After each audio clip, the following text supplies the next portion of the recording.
Award-winning documentaries from critically acclaimed filmmakers.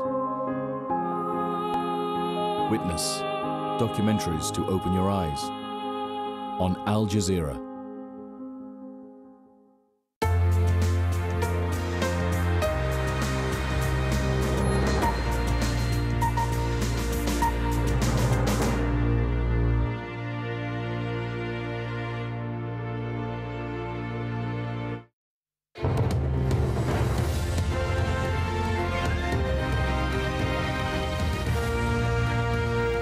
Welcome back. The main story is here in Al Jazeera now. Iraq's largest oil refinery has been shut down, reportedly by a bomb attack. Gunmen are reported to have burst into the Beji complex in northern Iraq and shot staff before planting bombs. The plant is now said to be on fire. A former advisor to the Iraqi oil ministry tells Al Jazeera the refinery is of vital importance to Iraq's daily oil output. US President Barack Obama has imposed sanctions on the Libyan leader Muammar al-Gaddafi and 4 of his children. And United Nations Chief Ban Ki-moon has urged the UN Security Council to take concrete action over the Libyan crisis. Well, the Libyan leader Muammar al-Gaddafi has made another defiant appearance on state television, telling his supporters he'll fight on to the end. Our reporter in the east of the country has more.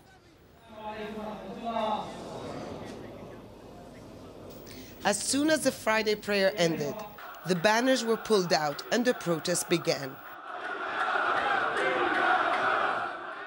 On the grounds of the mosque where several companions of the Prophet Muhammad are believed to be buried. And now they have been joined by 11 victims who died on February 17th, the fallen of this uprising.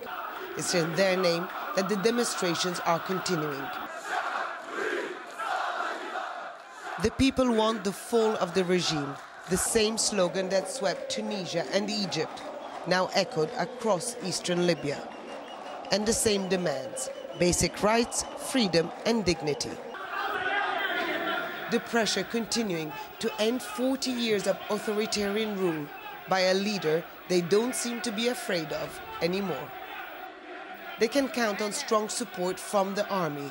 Here, local commanders announcing that they are on the side of this popular revolt. The Libyan leader has more than once depicted protesters as drug addicts or supporters of Al-Qaeda. Gaddafi named Abdel Hakim al-Hassadi as the local leader of the group. In an exclusive interview to Al Jazeera, he denies these allegations. When the uprising started and I saw there was an opportunity to change the regime, I decided to join. We have no further aim of establishing an Islamic emirate or anything else, but this is an excuse to scare people off.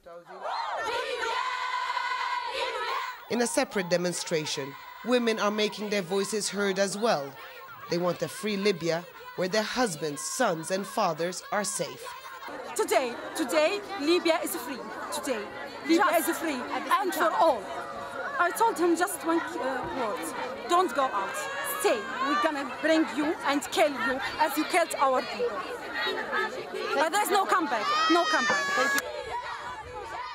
For many protesters, this is the first time they dare to speak up. But it's certainly not the last one, for the sake of future generations. Well, Libya, of course, is not the only country where protests are taking place. There have been angry confrontations between activists and soldiers in Egypt 2 weeks after President Hosni Mubarak was toppled. While protesters want the military to replace the cabinet appointed by Mubarak. They say soldiers beat them with batons, used tasers and fired into the air to disperse them outside a government building in Cairo. There's been a big show of support for the Yemeni president in the capital. Well, tens of thousands of people across the country have joined marches against the long-running rule of Ali Abdullah Saleh. Well, he's ordered the formation of a committee to open talks with protesters who are demanding he steps down. In Jordan, there have been more demands for political and economic reform and another strong police presence in the capital, Amman. Calls were made to limit the powers of King Abdullah.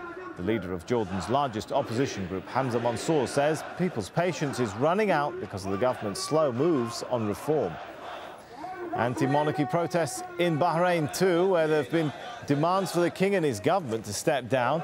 Tens of thousands of protesters gathered at Pearl Roundabout in Manama, where 7 protesters were killed earlier this month. Friday was declared a national day of mourning for the dead. Officials say 3 ministers who caused the crisis have been dismissed. Well, to Tunisia now, where there's been a so-called day of rage against the interim government. Thousands of demonstrators demanded the resignation of former loyalists to the deposed president. AlJazeera's James Bays is in Tunis. There are thousands of people here. It's estimated this is the biggest protest in Tunisia since Ben Ali was forced to flee from this country. People here say that the protests have moved to other countries, the protests that were first started here in Tunisia, and in some ways they feel that this country has been forgotten. They say their revolution is an unfinished one. We are here because we believe that the dictator has gone, but dictatorship is still here. The system of dictatorship is still ruling right now. If Ghannouchi is still here, because that means Ben Ali is here also. We are all way again in injustice. We are suffering again because Ghannouchi is the same like Ben Ali. You got rid of Ben Ali. Tell me why you are still protesting. Because the system is the same. Nothing has changed. The dictator is gone, but dictatorship is still here. It's now some 6 weeks since Ben Ali was forced to leave this country. The protests after he left were relatively small, people unhappy with the Prime Minister Ghannouchi. Well, now those protests are growing again. This is the largest protest in Tunisia since the fall of Ben Ali. And it shows you that even though the world's attention is now on Libya, in some of those countries that have already had revolution, things are far from over. James Bays, AlJazeera, Tunis. Police in New Zealand say the death toll in Tuesday's earthquake has gone up to 145. With more than 200 people still missing, that number is expected to rise further. Well, search teams from 6 countries have flown in to help local rescuers, but no survivors have been found since Wednesday. Violent aftershocks continue to hit the shattered city of Christchurch. Andrew Thomas is live for us in Christchurch. Andrew, with about, 200 people still missing, I guess the prospects of that number rising are still strong. 145 confirmed dead, as you say, so far, and 200 missing. You can't necessarily do the maths and therefore calculate that the overall death toll could be 350 or so, because that 200 probably includes bodies that authorities have, but that haven't yet been formally identified. Nevertheless, it does look as if this death toll is going to go well over 200, and that would make this New Zealand's biggest tragedy for many, many decades. So a pretty desperate situation, and nobody found alive in the rubble for more than 3 days now. There was a flutter of excitement earlier on Saturday when some noise was heard beneath the rubble, and the rescue team scrambled only to find a cat running out of the rubble. No people under there, or certainly nobody alive. So a sad situation with a death toll that's still rising. The first victim from this earthquake, a 5-month-old baby, will be buried on Monday. From here, just looking at the pictures, Andrew, the devastation seems quite horrible, actually. I mean, tell us a little bit about the whole cleanup operation and the effort to try and get things back to normal. Well, there's 2 very different operations going on in the city centre, where 1 in 3 buildings has been condemned. So it's either fallen down already or it's going to have to come down. It is all about the sort of things you're seeing behind me, masonry, that kind of thing. But in the suburbs, it's a very different picture. When the earthquake hit, what they're calling here liquefaction took place. And what that means is all this silt bubbled up through the earth, masses of it. They compare it to putting your foot down on a beach, a wet beach, and seeing that water coming up. That same kind of liquid is actually beneath the earth in this part of New Zealand, and that all rose up and brought up massive amounts of silt with it. That now covers everything in the suburbs, and there is a huge job shoveling that silt out the way to try and clean up the suburbs here. At the same time, no power, no water to lots of suburbs. A helicopter run has been bringing in hot food from a town about 30 kilometres away that still does have power and water. They're cooking up hot food there, and by using helicopters, they're bringing it into the suburbs in record time so that people can have a hot meal, their first in many cases in days. All right, we'll leave it there for now. Andrew from Christchurch. Counting is expected to start in Ireland's general election in just a few hours' time. The governing Fianna Fáil party is braced for humiliation. And there's been a huge turnout and a voter backlash, all expected after that boom-to-bust economic collapse. Rory Challens reports. Enda Kenny is a man with every right to feel like he's going places. He cast his vote on Friday knowing the polls point to him as Ireland's next leader. This is probably the most crucial and critical general election in the last 50 years. And the more people who vote, the stronger the message within our democratic system is.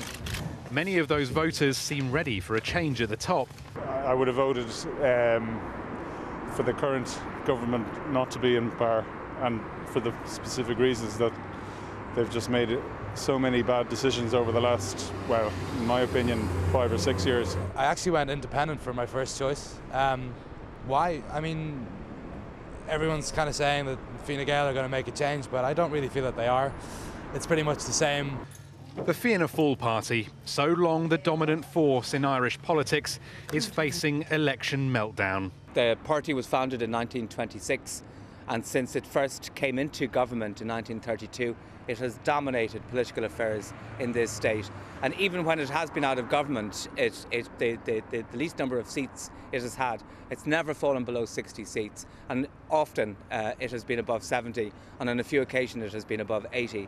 So this represents a collapse for Fianna Fáil, and it will take them a generation, a political generation at the very least, before they can repair it. Fianna Fáil took Ireland into the good times, but crucially they were in power when the dream went bad.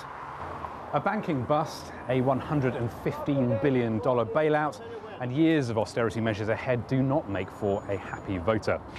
All the main parties have promised they'll renegotiate the terms of the country's humiliating loans, but it's doubtful there's much room for manoeuvre. The real masters of Ireland now live over the sea in Europe and New York. Whoever wins this election has a tough job on their hands. Rory Challens, AlJazeera, Dublin. Japan's ageing population has seen the slowest growth since records began back in 1920. Latest figures show a nominal increase to just over 128 million. And trends show the population is on course to shrink. And that's giving policymakers a headache as they grapple with the prospect of fewer taxpayers and ballooning social welfare costs. Harry Fawcett has the story. Winters in Takane aren't for the faint of heart. It's -10 Celsius on a Sunday morning, an overnight snowstorm adding to its beauty and its isolation.